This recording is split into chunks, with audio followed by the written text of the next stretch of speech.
Bonsoir mesdames, mesdemoiselles et messieurs, bienvenue à ce journal dont voici les principaux titres. Le président de la République reçoit en audience la représentante résidente du programme des Nations Unies pour le développement en Mauritanie à l'occasion de la fin de sa mission dans notre pays.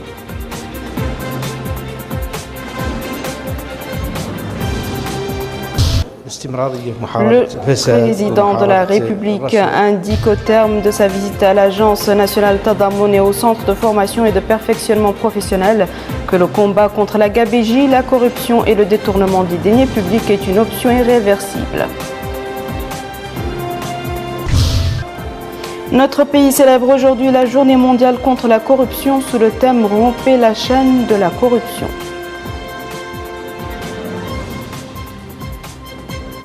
Merci mesdames et messieurs de vous joindre à nous.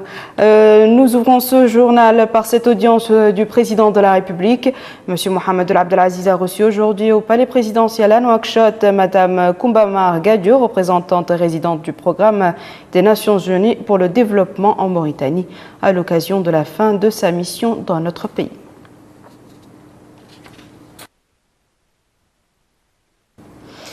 À sa sortie d'audience, la représentante du PNUD a fait une déclaration que je vous propose d'écouter.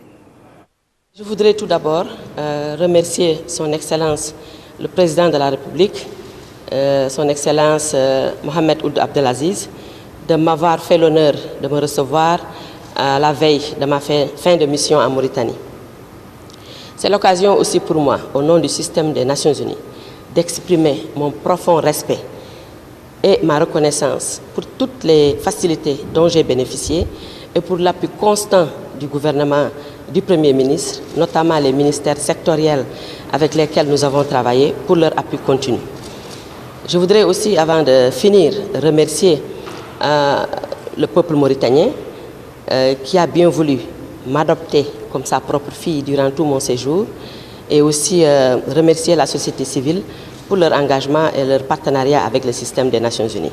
Mais il faudra noter aussi que j'ai eu l'opportunité à travers cette audience d'échanger avec le président de la République, de partager en tout cas les résultats obtenus par le système des Nations Unies durant ces 4 années et de discuter un peu les perspectives sur lesquelles nous allons travailler pour renforcer davantage la collaboration qui est déjà excellente. En tout cas, merci à la Mauritanie, merci au président de la République. Merci à tous les partenaires techniques et financiers. Je vous remercie. Le président de la République, M. Mohamed Abdelaziz, a effectué ce matin une visite d'information à l'Agence nationale Tadammoun pour la lutte contre les séquelles de l'esclavage, pour l'insertion à la lutte contre la pauvreté. Le président de la République s'est rendu dans tous les services de l'agence où il a écouté des explications sur les missions, le rôle et les domaines d'intervention de cette institution. Il a également visité le centre de formation et de perfectionnement professionnel de Nouakchott. Retour sur ces visites avec Rabia Deta. Au cours de sa visite d'information au centre de formation et de perfectionnement professionnel de Nouakchott, le président de la République, M. Mohamed Abdelaziz, a pu visiter les différents ateliers du centre et suivre des explications relatives aux multiples domaines de formation, leur nature et leur adaptation aux besoins du marché national du travail. Ce centre assure une formation de 2 ans dans 10 spécialités, dont la plomberie, la mécanique auto, menuiserie, l'électricité, en plus du perfectionnement sur demande et conformément aux exigences du marché du travail. Le centre de formation et de perfectionnement professionnel de Nouakchott comprend plus de 400 étudiants encadrés par 40 formateurs. Les étudiants bénéficient d'une formation élargie à 2 ans sur instruction du président de la République pour offrir aux jeunes Mauritaniens la possibilité d'acquérir dans les meilleures conditions les compétences requises pour intégrer la vie active. Par la suite, le chef de l'État, M. Mohamed Abdelaziz, s'est rendu à l'Agence nationale Tadammoun pour la lutte contre les séquelles de l'esclavage, pour l'insertion et la lutte contre la pauvreté. Une visite qui lui a permis de se rendre dans les différents services de l'agence, où il a pu écouter des explications sur les missions, le rôle et les domaines d'intervention de cette institution. Le président de la République, M. Mohamed Abdelaziz, a présidé au cours de cette visite une réunion au cours de laquelle il a pris connaissance des problèmes auxquels fait face l'institution et des moyens permettant d'assurer la réussite de sa mission. Le chef de l'État a donné des instructions pour accélérer les interventions et faire parvenir aux personnes ciblées à temps, et ce dans n'importe quel lieu du territoire national, en vue de répondre à leurs doléances et de leur garantir une vie meilleure conformément aux missions confiées à l'agence. Le président de la République, M. Mohamed Abdelaziz, a précisé à la suite de ses visites au centre de formation et de perfectionnement professionnel et à l'Agence nationale Tadamoun que ces visites visent, comme c'est le cas en général, à s'informer sur la situation des établissements et s'assurer de l'état d'avancement de l'exécution des missions qui leur sont confiées. Il a également répondu aux questions des journalistes.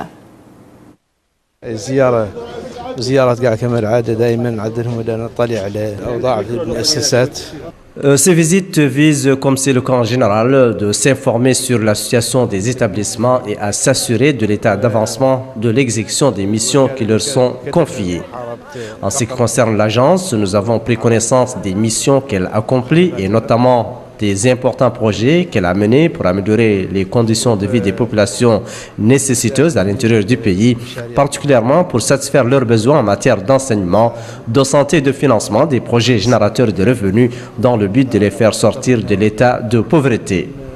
J'ai donné des orientations claires et de nouvelles instructions aux responsables de l'agence pour qu'ils soient proches des citoyens, s'informent sur leurs besoins, financent d'importants projets en leur faveur, suivent leur exécution et œuvrent avec les secteurs gouvernementaux concernés pour éviter les erreurs dans le choix des projets et leur exécution et garantir que les personnes ciblées bénéficient directement de ces projets. En ce qui concerne le centre de formation et de perfectionnement professionnel, comme l'année 2015 et l'année de l'enseignement et de la formation, j'ai visité ce centre pour s'informer sur sa situation totalement déplorable dans laquelle il se trouve. Dans le cadre de l'année 2015 consacrée à l'enseignement, nous avons affecté un budget pour réhabiliter tous les centres et toutes les écoles et pour acquérir les équipements qui permettent à ces établissements de mener à bien leur mission. J'ai donné dans ce sens des orientations pour améliorer le rendement. En ce qui concerne la formation, toutes les lacunes seront comblées dans le but d'améliorer la formation professionnelle et répondre aux besoins du marché local. La lutte contre la gabegie et la corruption sera poursuivie dans le pays. Comme j'ai eu à le répéter dans mes discours à l'occasion de la fête de l'indépendance nationale et de mon investiture pour un second mandat, l'orientation dans ce sens est claire et nette. Notre combat contre la gabegie n'est pas un slogan. Nous continuerons de lutter contre la gabegie, la corruption et les détournements des deniers publics et les lois se rapportant à ce sujet seront appliquées sur tous avec toute la rigueur requise. Un projet de loi renforçant les sanctions contre les auteurs des détournements des deniers publics sera présenté au cours des prochaines semaines. Les personnes responsables des détournements de deniers publics seront poursuivies, traités comme criminels et frappés de la plus lourde peine possible. Nous sommes déterminés à continuer sur cette voie, loin de toute complaisance et de toute considération politique. Afin de vous éclairer sur le rôle et les missions de l'Agence nationale Tadamoun, je vous propose de suivre cette fiche technique avec Malika Naqli. L'Agence nationale Tadamoun pour la lutte contre les séquelles de l'esclavage, pour l'insertion et la lutte contre la pauvreté a été instaurée en vertu du décret 048-2013 qui précise les missions et le fonctionnement de cette institution. Cette agence à caractère administratif jouit d'une personnalité morale indépendante administrativement et financièrement. Elle est sous la tutelle du ministre, secrétaire général de la présidence de la République. L'agence Tadamoun est chargée de se concerter avec les acteurs concernés par les programmes qu'elle mène afin d'en assurer le développement et l'exécution. Qu'en est-il de l'objectif principal de l'agence Tadamoun et de ses actes d'intervention? Ce responsable de l'agence nous en dit plus. Le premier axe, l'appui à l'éducation, à travers la construction et l'équipement d'écoles, la construction de cantines scolaires. Donc tout cela évidemment contribuera à atteindre les objectifs de l'engagement du président de la République faisant de l'année 2015 une année d'éducation. Le deuxième axe, c'est l'alphabétisation. Un troisième axe, c'est la santé. L'agriculture a bénéficié de l'intérêt de l'action de l'agence Tadammoun. L'habitat constitue aussi un axe extrêmement important dans l'action, dans la stratégie de l'agence Tadammoun.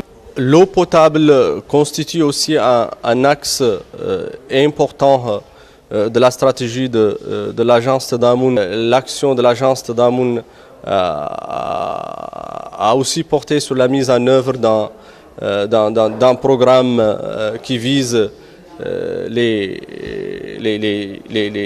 rapatriés du Sénégal et les populations d'accueil.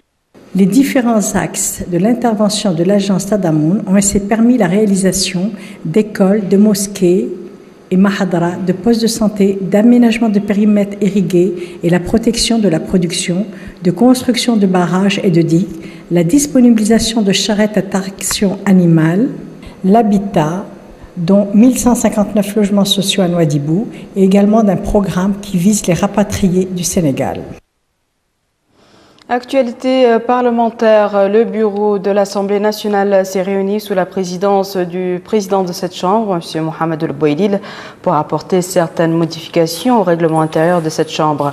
Les commissions des affaires étrangères et des finances ont également tenu des réunions à l'Assemblée nationale. Moussa Ndiaye.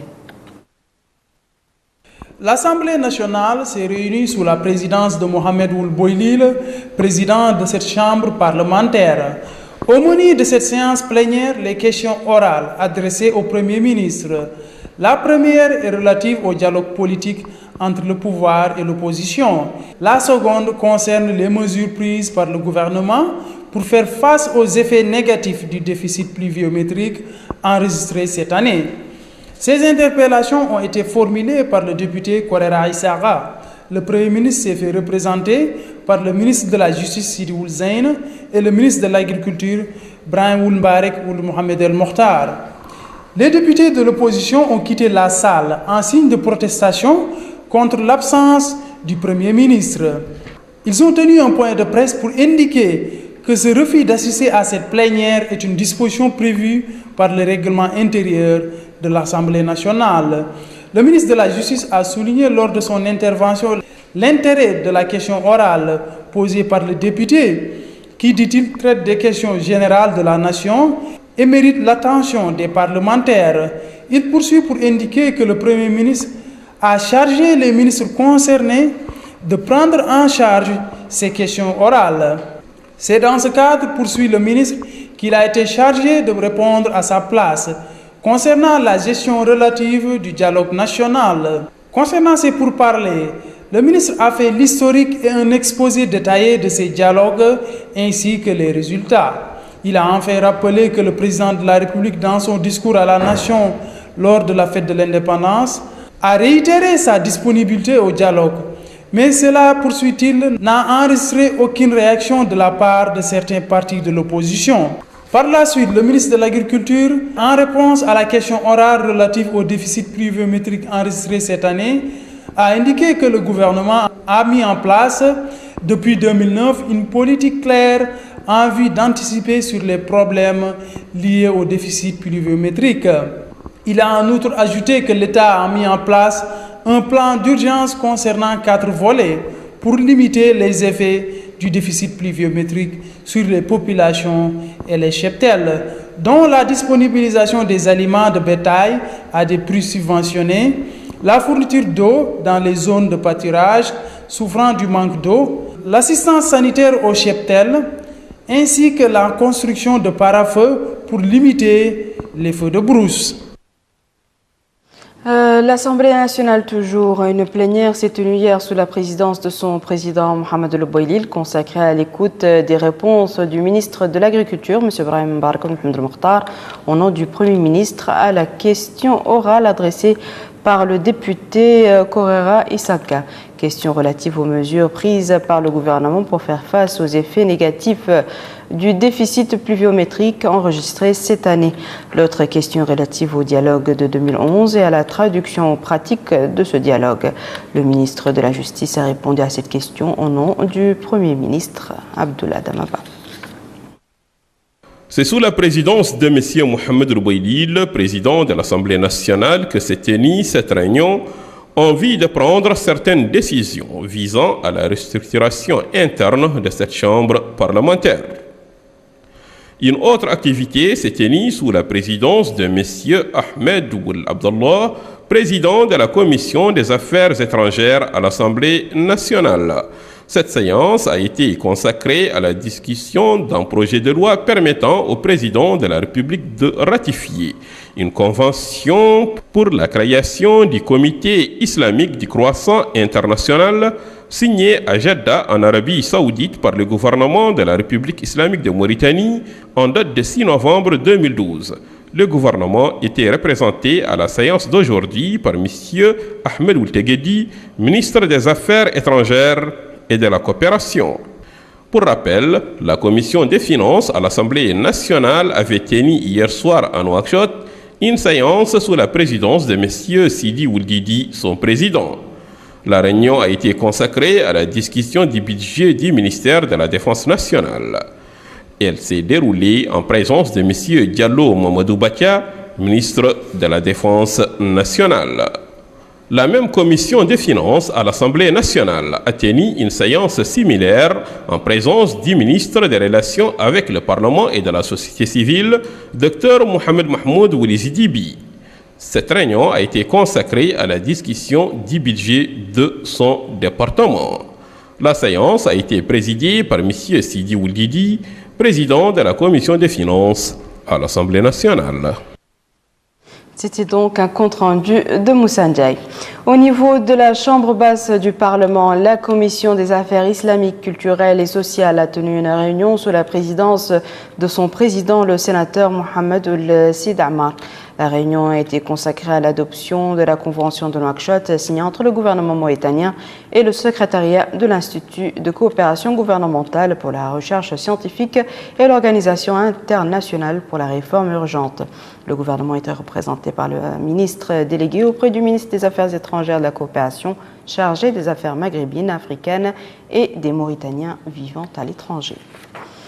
Le ministre des Affaires économiques et du Développement, M. Sidou Letta, au nom du chef de l'État, décoré Mme Koumba Margadio, représentante présidente du PNUD en Mauritanie, ont assisté à cette décoration.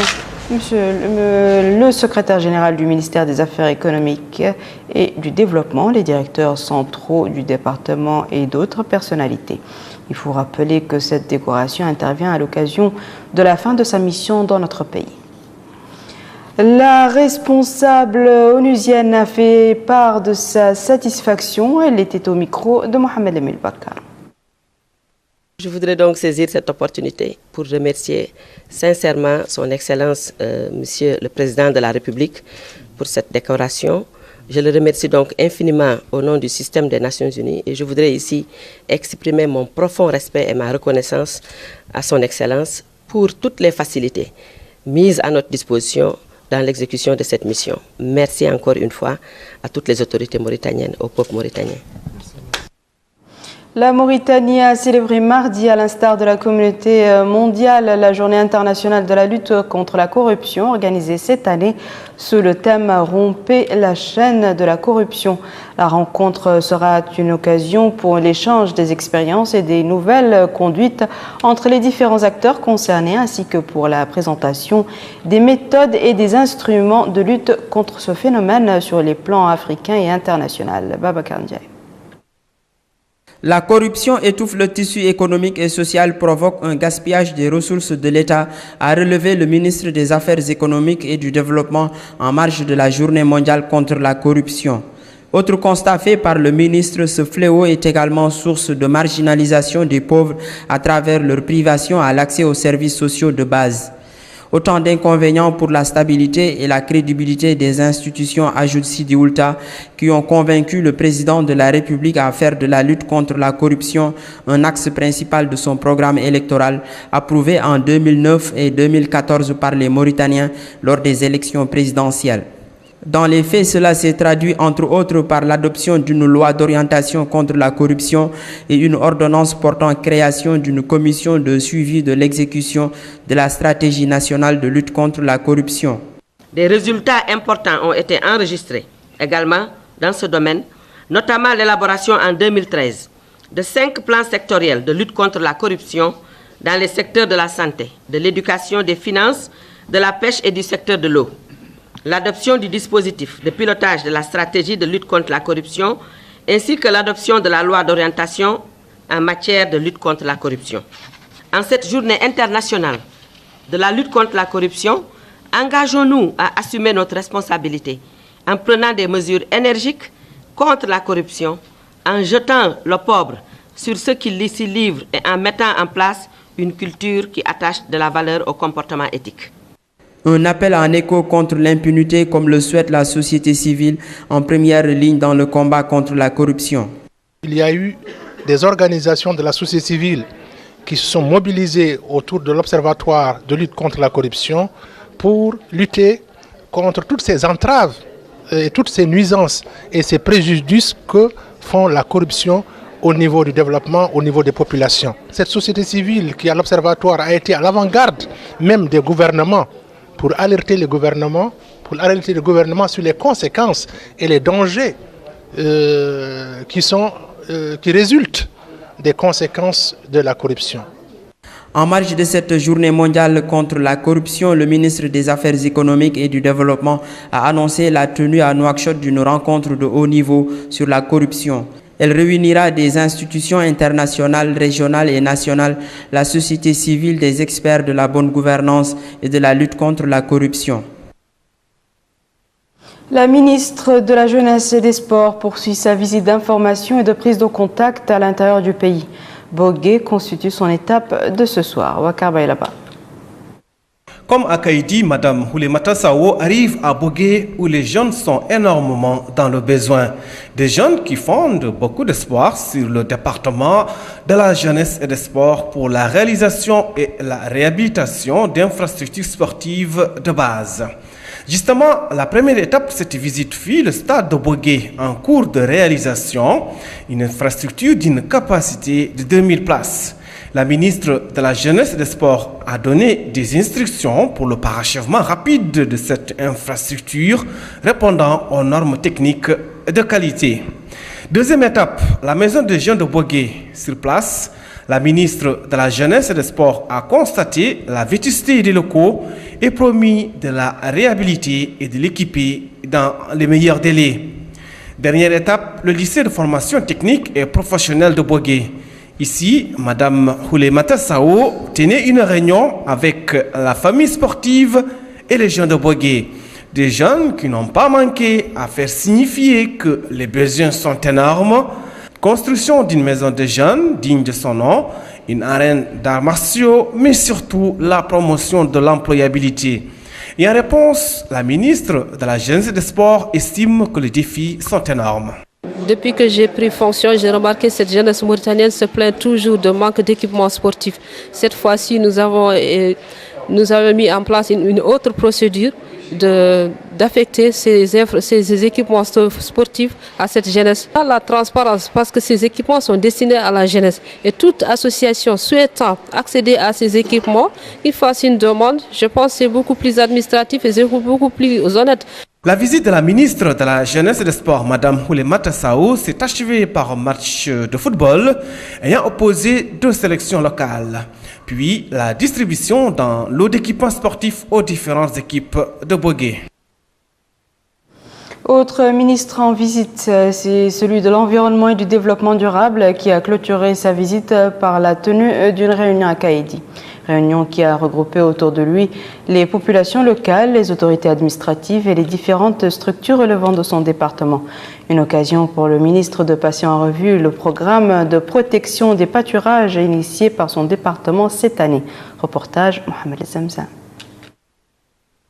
Les efforts des pouvoirs publics au cours des dernières années en matière de préservation des pâturages en particulier et des ressources naturelles en général ont été au centre d'une réunion présidée hier à Kaïdi par le ministre de l'Environnement et du Développement durable, M. Hamidi Camara. Cette rencontre s'inscrit dans le cadre de la tournée de sensibilisation qu'il entreprend actuellement dans les wilayas du fleuve pour sensibiliser les populations locales sur les dangers des feux de brousse. Le ministre de l'Environnement et du Développement durable a insisté à cette occasion sur la nécessité d'entretenir les pare-feux et de redoubler les efforts des pouvoirs publics, des organisations de la société civile et des comités villageois mis en place pour préserver le milieu environnemental. Comme vous le savez, c'est une campagne qui est lancée chaque année par le gouvernement pour conserver ou bien pour protéger le couvert végétal, c'est-à-dire pour lutter contre les feux de brousse. Chaque année, le gouvernement entame ou bien lance un appel ou bien une campagne de sensibilisation et de gestion des pare-feux pour protéger le couvert végétal contre les feux de brousse. Et surtout aussi, nous avons fait des statistiques et nous sommes rendus compte qu'en moyenne, c'est-à-dire pour une durée de 5 ans, en moyenne, 166 feux de brousse sont déclenchés chaque année. Et ces 166 feux de brousse déciment en moyenne, c'est-à-dire détruisent en moyenne 479 000 hectares de pâturage au niveau de ces 7 wilayas agro-pastorales. Donc, vous comprenez avec moi l'importance que nous devons accorder à la lutte contre les feux de brousse pour conserver ou bien pour protéger notre couvert végétal. L'objectif visé par la campagne, j'avoue quand même au niveau national, des efforts importants ont été réalisés depuis que son Excellence, Monsieur le Président de la République, est à la tête de ce pays. Auparavant, le maire de la commune de Kaïdi avait prononcé un mot dans lequel il a affirmé la disposition de sa commune à se tenir aux côtés des autorités administratives locales et des services compétents relevant du ministère de l'Environnement pour préserver les pâturages. Le ministre avait auparavant animé une émission à travers la station régionale de la radio dans laquelle il a appelé les populations de Kaïdi à faire preuve de vigilance au moment de l'utilisation du feu dans les zones de pâturage, avant de passer en revue la politique de l'État en la matière. La commissaire aux droits de l'homme et à l'action humanitaire, Mme Aïchetou Metmheham, a affirmé dans un discours à l'occasion de l'anniversaire de la Déclaration internationale des droits de l'homme que la Mauritanie a franchi de grands pas dans le domaine des droits de l'homme en procédant au règlement du dossier du passif humanitaire et en créant les outils nécessaires à l'éradication des séquelles de l'esclavage. Elle a appelé les acteurs nationaux et les partenaires au développement à participer activement aux efforts visant à promouvoir les droits et libertés de l'homme. Nous mettons le cap à présent sur la wilaya du Tagan, plus précisément à Tijikja, où le directeur général de l'Agence nationale Tadamoun, M. Hamdoul Mahjoub, vient d'inaugurer la place de l'indépendance. Une place qui a été aménagée sur financement de l'Agence nationale Tadamoun. Al-Hajj Abdoulaïdine. La place de l'indépendance située au cœur de la ville de Tijikja, dans la wilaya de Tegant, témoigne de la résistance nationale à l'époque coloniale. Ce monument de la résistance a été l'objet d'une réflexion à travers l'exécution d'un projet financé par l'agence Tadamoun. Un projet qui a consisté à paver cette place par des pierres taillées locales. Des palmiers décorent cette place et des poteaux électriques illuminent ces lieux historiques. Cette place a été inaugurée par le directeur général de l'agence Tadamoun, M. Hamdoul Mahjoub. Une inauguration qui coïncide avec le 54e anniversaire de l'indépendance nationale. Lors d'une cérémonie organisée pour la circonstance, le chef de l'entreprise exécutant le projet a salué le soutien de l'agence Tadamoun, un soutien selon lui qui a contribué à l'absorption du chômage au niveau de la ville. À cette occasion, le maire de Tijikja a loué au nom de la population les interventions de l'agence Tadamoun, tout en appréciant les impacts positifs de cette réalisation. Les habitants, pour leur part, ont apprécié ce projet qui valorise les pierres locales en tant que matière répandue dans la wilaya. Et ils ont aussi mis en accent la contribution du projet à l'embellissement de la ville. La réhabilitation de cette place historique vient s'ajouter à plusieurs projets de développement et de services de base exécutés par l'agence Tadamoun à l'occasion du 54e anniversaire de l'indépendance nationale. Notre pays a célébré mardi, à l'instar de la communauté internationale, la journée mondiale de lutte contre le diabète, organisée par le ministère de la Santé en collaboration avec l'Organisation mondiale de la santé, OMS, sous le thème « Une vie saine et le diabète ». Plus de précisions avec Abdelrahman Hamad. Faisons de la nutrition le choix le plus simple. Sous ce thème, notre pays a célébré aujourd'hui la journée mondiale de lutte contre le diabète. Dans un mot prononcé pour la circonstance, le secrétaire général du ministère de la Santé a passé en revue les mesures prises par son département pour préserver la santé publique, notamment la politique nationale de santé pour la période 2006-2015. Cette politique, a ajouté M. Ahmed Oulidé, a pour objectif la prévention et la lutte contre des maladies non transmissibles, y compris le diabète, et la concrétisation du 4e axe du plan d'action national de développement sanitaire 2012-2020 pour les maladies non transmissibles, la mise en place d'un brouillon des plans d'action pour la lutte contre le diabète et son partage avec les acteurs concernés ou encore l'organisation de multiples campagnes de sensibilisation pour la prévention contre le diabète. L'obésité et le surpoids sont les principales causes de cette maladie, mais surtout l'alimentation malsaine, pauvre en fruits et légumes. La lutte contre le diabète, Monsieur le Secrétaire général, requiert une action multisectorielle qui commence au niveau de l'individu, de la communauté, jusqu'au niveau politique le plus élevé. Nous pouvons prévenir ou retarder l'apparition du diabète ainsi que le développement et la progression de ses complications par l'adoption d'une alimentation saine et équilibrée, par la pratique régulière de l'exercice physique, par le maintien d'un poids corporel normal, par une abstinence tabagique et la surveillance du taux de sucre dans le sang. Les organisations de la société civile opérant dans le domaine de lutte contre le diabète ont profité de l'occasion pour poser certaines doléances. Une bonne perception des risques par les populations et les professionnels de la santé, ainsi que des mesures bien assises sur un engagement réel de tous, peuvent assurer durablement une prévention efficace et une prise en charge médicale de qualité. Les participants ont suivi au cours de cette rencontre des exposés portant dans leur ensemble sur les méthodes de prévention et comment vivre avec cette maladie ou encore l'alimentation saine et équilibrée. Voici à présent, mesdames et messieurs, le rappel des titres. Le président de la République reçoit en audience la représentante résidente du programme des Nations Unies pour le développement en Mauritanie à l'occasion de la fin de sa mission dans notre pays.